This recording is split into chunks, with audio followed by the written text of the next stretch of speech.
لاعبي فريق الرجاء تشكل لهم أكبر حافز من أجل تسجيل نتيجة إيجابية. فريق الجيش الملكي كان مباغتا لأولى الهجمات، لكن الحارس أنس زنيتي يتدخل بشكل ممتاز. أيوب الكرد خطأ فادح في التمرير بعد تمريرة من أيمن الشيباني، والحافظي لم يكن في اللحظة الموعودة وضيع فرصة لا تتكرر دائما يا حافظي. مرة أخرى لاعبو فريق الرجاء استمروا في الضغط من خلال هذه المحاولات، لكن مع تريث كبير من لاعبي فريق الجيش الملكي الذين شكلوا معادلة صعبة خلال هذه المباراة. أول ركنية بالنسبة لفريق الجيش الملكي لم تعطي الجديد، ضغط كبير يعيشه لاعبو فريق الرجاء الرياضي. نفذت هذه الضربة الثابتة لكن مرت بأمان وسلام على مرمى الحارس أنس الزنيتي. استمر الحوار بين الطرفين، رضا سليم يسدد بقوة والكاميروني فابريسكا يتدخل ومرت هادئة. مرة أخرى الحافظي فرصة لا تضيع على طبق من ذهب. الحافظي ضيع محاولة وتمكن أيوب الكرد من الإبعاد. عميمي من خلال هذه المحاولة اللاعب السابق الوداد سدد وذهبت بعيدة. استمرت المحاولات، مذكور يراوغ بطريقة جيدة، ومرة أخرى رحمي لم يكن في انتظار هذه المحاولة التي ضاعت. ضغط كبير وجاءت اللحظة التي باغتت لاعبي فريق الرجاء. ضربة ثابتة، جوزيف كنادو يسجل الهدف وفوز مفاجئ للجيش بمركب محمد الخامس.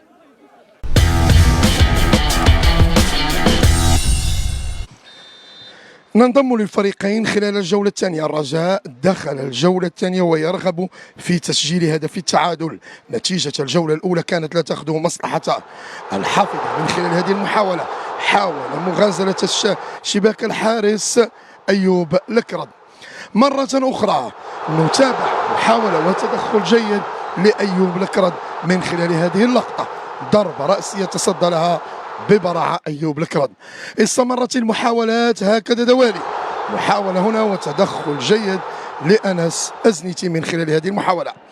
محسن متولي ضابط إيقاع الرجاء يمرر تمريره وبطريقة اللاعبين الكبار. الحافظ عبد الإله يسجل الهدف الأول لصالح فريق الرجاء الرياضي وسط فرحة لا توصف. استمرت المباراة هكذا توالي بين الطرفين. هنا بدر بنون يتدخل بشكل رائع. نزل خبر تفوق فريق الوداع كقطعة ثلج باردة على لاعبي فريق الرجاء. الآن الرجاء خلال هذه اللحظات يضيع منها اللقب. محسن متولي يسدد وتمر جانبا. وجاءت اللحظة التي كان ينتظرها أنصار رجاء ولاعبيه. محسن متولي مرة أخرى وراء تمريرة حاسمة لمن؟ لعبد الإله حافظي الذي يسجل هدف الفوز، وفرحة لا توصف للاعب فريق الرجاء بهدف يعادل لقب ويعادل موسما بأكمله. فرحة لا توصف خصوصا بعد سماع أن الوداد كانت منتصرة والرجاء متفوقة. الجيش لم ينكمش، ومرة أخرى حاول فريق الجيش الملكي الضغط على شباك أنس زنيتي، لكن فرحة لا توصف لعناصر فريق الرجاء بهذا الفوز الكبير والعريض، وهنيئا باللقب للرجاء.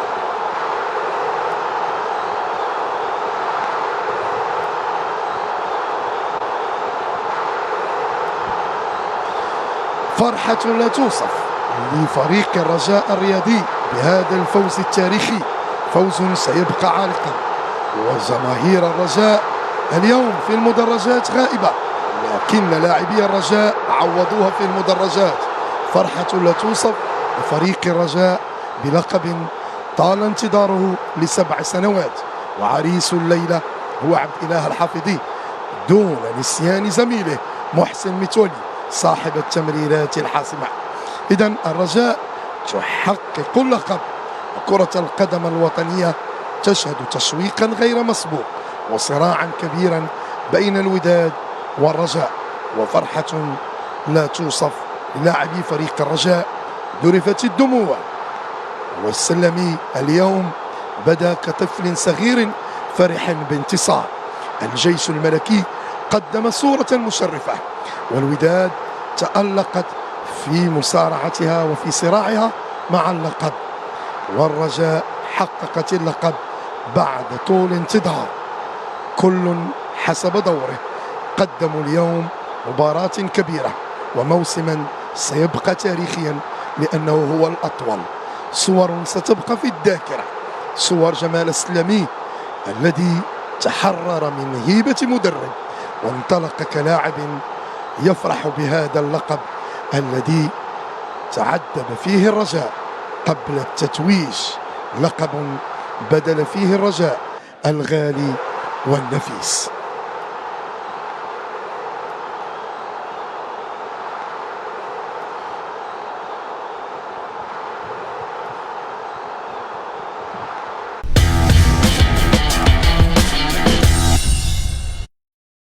كثيره، فمن بعد تجي الاصابه كنا خصنا نتحروا.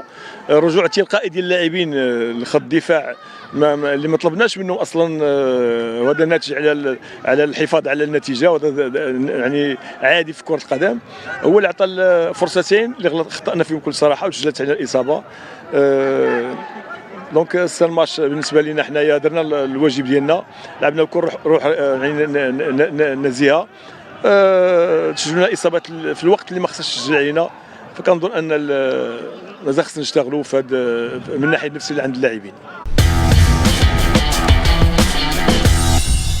زيد يلا الحمد لله. سولناه واللي بغى يجاوب يجاوب. مبروك علينا، مبروك علينا. تنبغي نشكر الجمهور، نديو لهم هذا الرباح. شامبيون سالينا البطولة لينا.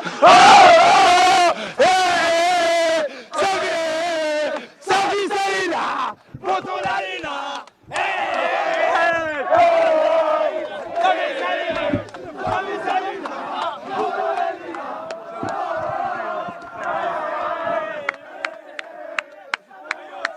لا لا والله كلشي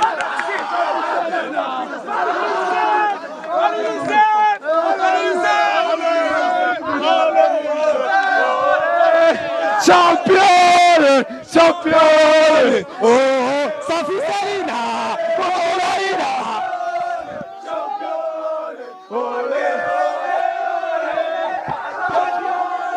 شامبيون. اولي اولي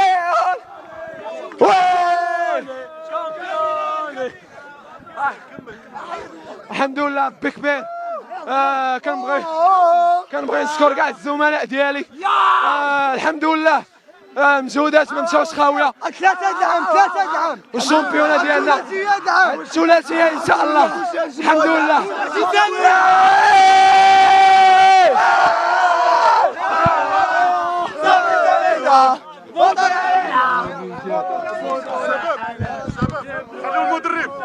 خلوا المدرب جواد شاب. برافو الولاد، برافو برافو برافو الحاج، برافو محمد. يلا الدراري خليو برافو برافو. خليو لي كوتش. يلا زيد زيد زيد خلاص يا احمد. زيد احمد، زيد احمد، زيد انت احمد، انت الاولى الدول، انت تجي بلوس ديكسبيريونس علينا. يلا زيد، يلا سي احمد. علي سي احمد، علي سي احمد، علي يلا سي.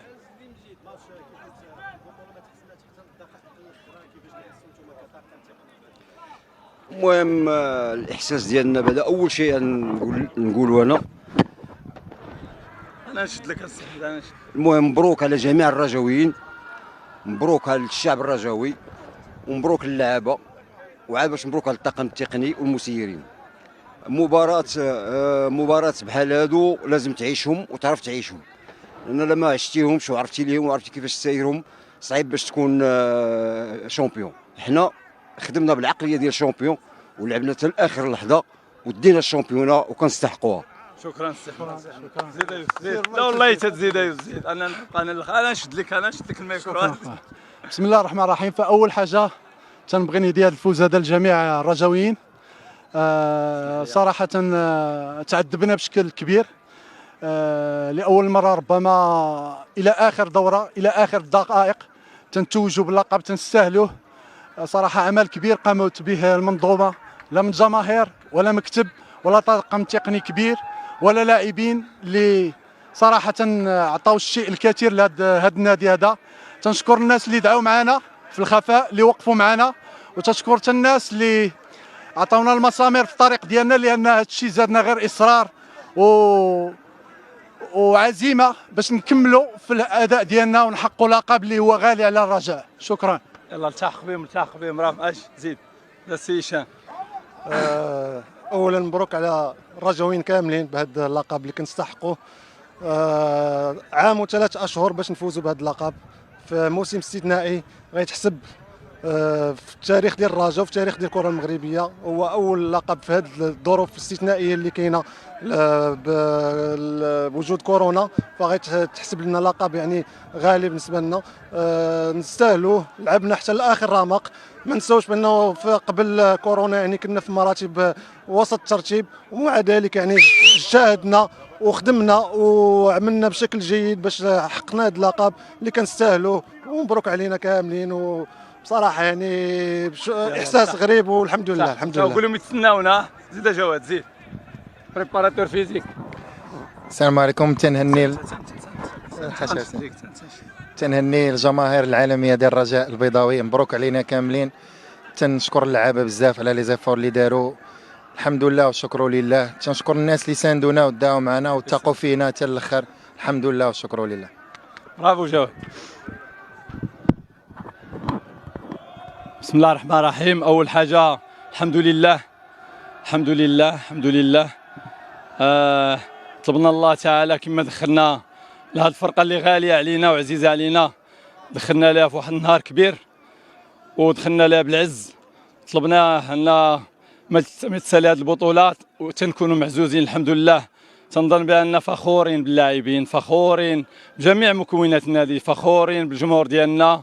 تنهديو ليه هذا الفوز الثمين، لان جينا للرجاء في الندوه الاولى تكلمنا على اننا جينا باش نعاودوا نربطوا الحاضر ديال الرجاء بالماضي ديالها.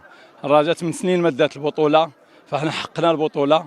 15 عام وصلت النصف نهائي عصبه الابطال، حنا الان في نصف نهائي عصبه الابطال.